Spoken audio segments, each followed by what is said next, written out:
Greetings from sunny Orlando, Florida. I'm Lady Shasha, Mistress of the Snark, and this is my 10 for 10 horror subgenre tag. Thank you, the Nightwatch Zone and Coriander, for tagging me on this horror tag that was started by Horror Metal. The goal of this tag is to name 10 of your favorite movies in 10 subgenres of horror. The first subgenre I chose was Italian Giallo, and I chose Suspiria. Before you're raking over the coals, Suspiria is considered a Giallo film. It is considered a supernatural Giallo because it still has a mysterious killer who is not revealed until the end of the movie. It is not the average Giallo, and that's one of the things that I love about it.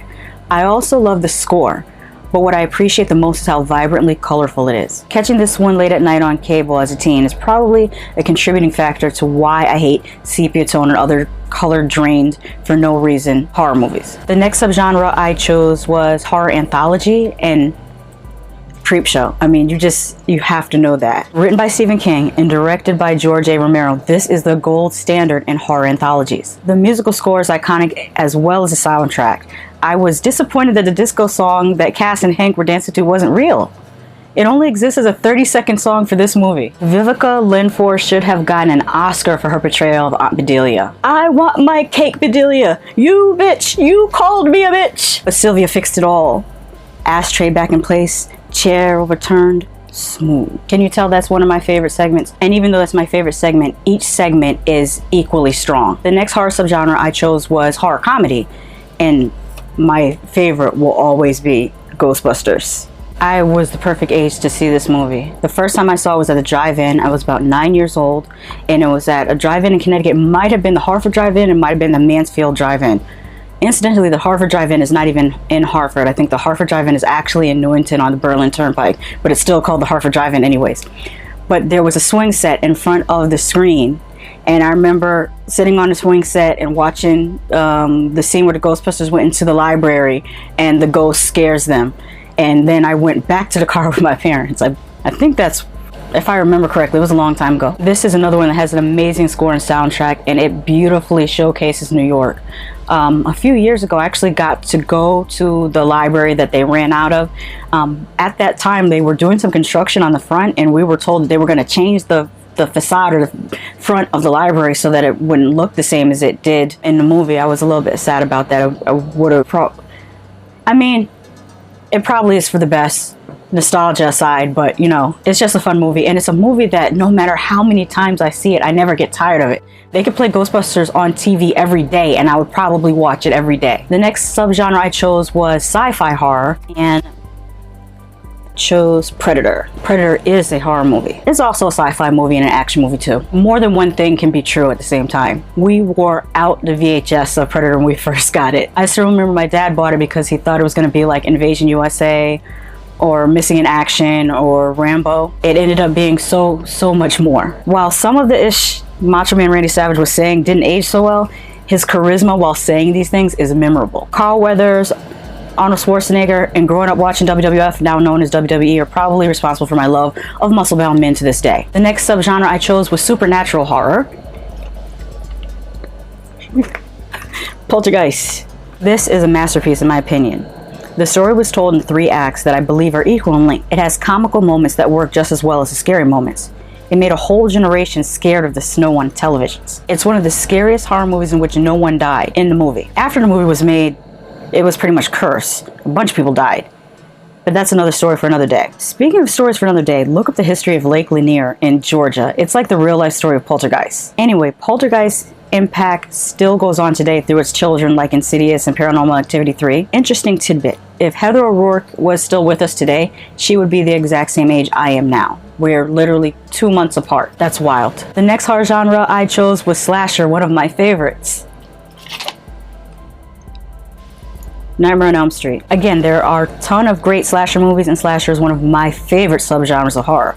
But A Nightmare on Elm Street holds a special place in my heart because it's one of the few slasher franchises that, aside from Halloween, lets you get to know and care about the characters. Like I said in a previous live stream, you get to know Nancy, Glenn, Tina, Rod, and later on Jesse, Kristen, Joey, Kincaid, Sheila, even Alice's boring self, amongst others. I literally cannot name the kids who Jason killed.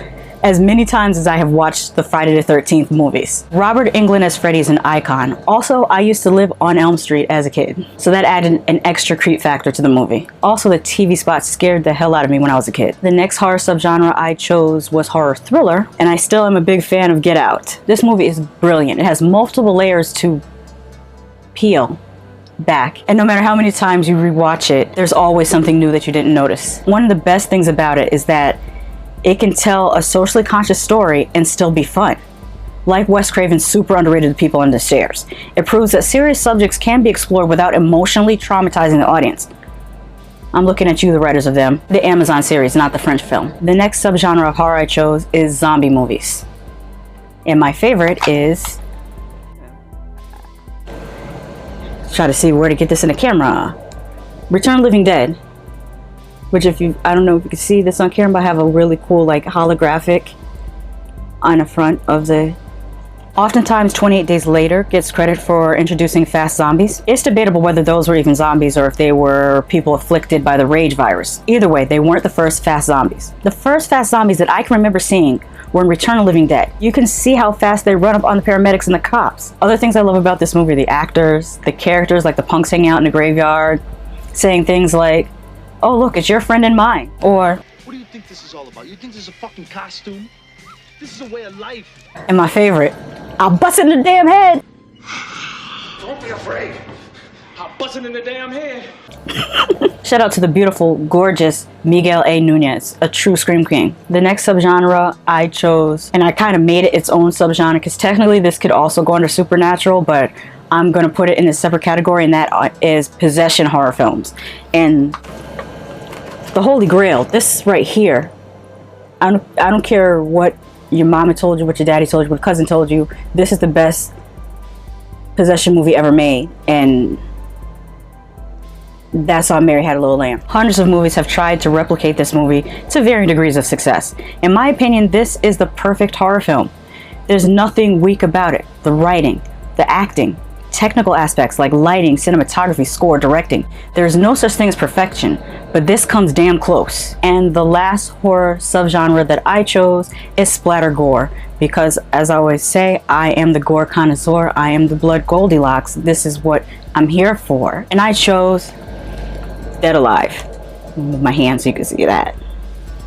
AKA Brain Dead. I think the alternate title is Brain Dead. I first saw this movie, Blood Feast, Street Trash, and Reanimator when I was a teenager, and between seeing those movies and reading Fangoria and Gore Zone magazines, it solidified my love for gore. The story of a man taking his mother to the zoo and her getting bitten by a Sumatran rat monkey and becoming a zombie is the kind of foolishness I live for. So that's my horror subgenre 10 for 10. Thank you again for tagging me, Nightwatch Zone, and I believe, let me see, the originator of this tag is Horror Metal, and I will put both their channels in the description box. Okay, the people I'm going to tag are Chauncy K Robinson, Real Queen of Horror, The Horror Miser Monty G, Prime Horror, Sweet and Spooky, The Horror Geek, The Polterguys, King Need Gore, The Trashed Picture Show, Zombie Chris, Horror Homegirl,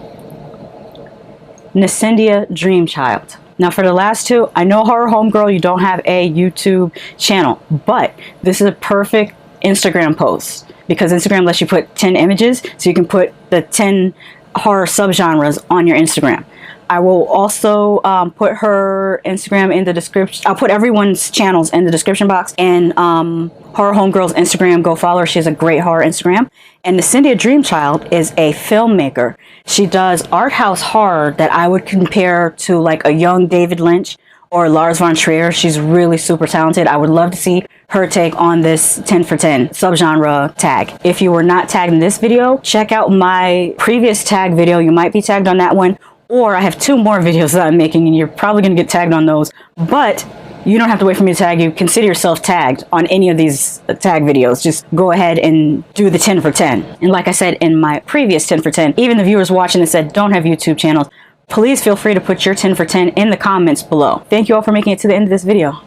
Bye. I kick ass for the Lord. Hey, did you know that I work for tips now? You could hit me up on Venmo or Cash App. While I'm happy to receive the type of coin that jingles, I love to receive the type that folds.